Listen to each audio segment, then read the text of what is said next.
Brihadeeswara temple, తంజాయి పెరియ కోవిల్. 80 టన్నుల గ్రెనైట్ని 216 అడుగుల ఎత్తున ఎలా పెట్టారు? చోళ పరిపాలనలో 9 లక్షల మంది సైనికులు, 60,000 ఏనుగులు, రాజు చెప్పిన పని చేసే ప్రజలు, కళాకారులు, విశ్వకర్మలు ఉండేవారు. వాళ్ళు తలుచుకుంటే అద్భుతమైన ఆర్కిటెక్చర్ కట్టగలరు. ఈ గుడి ఈస్ట్ టు వెస్ట్ 790 ఫీట్స్ ఉంటుంది. ఈ గుడి ప్రధాన ద్వారం నుండి గుడిలో ఉండే శివలింగం వరకు ఎగ్జాక్ట్ స్ట్రేట్గా ఉంటాయి. ఈ టెంపుల్లో ఉండే నంది 25 టన్నుల సింగిల్ గ్రనైట్. ఆశ్చర్యం ఏంటంటే శివలింగం నుండి నంది వరకు ఉండే distance 247 feets. Total Tamil letters 247. గుడిలో ఉండే లింగం 12 ఫీట్లు ఉంటుంది. తమిళ్లో 12 ఉయిర్ లెటర్స్ ఉంటాయి. శివలింగం పీఠం ఎత్తు 18 అడుగులు. 18 మే లెటర్స్. టెంపుల్ హైట్ ఎంత అన్నావు? 216 ఫీట్స్. తమిళ్లో 216 ఉయిర్ మే లెటర్స్ ఉంటాయి. అద్భుతం.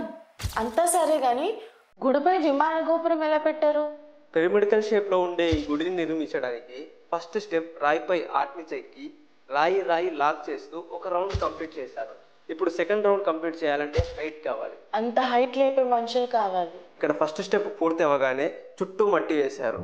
ఎందుకంటే చెక్కిన ఆర్ట్ ఖరాబ్ కాకుండా ఉంటుంది. సెకండ్, రాళ్ళని తరలించడానికి ఈజీగా ఉంటుంది. రైట్.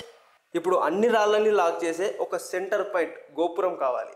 విమానం ప్లేస్ చేయాల్సిన టైం వచ్చింది. ఆ గోపురం ఎలా ఉండాలంటే భూకంపాలని తట్టుకోవాలి.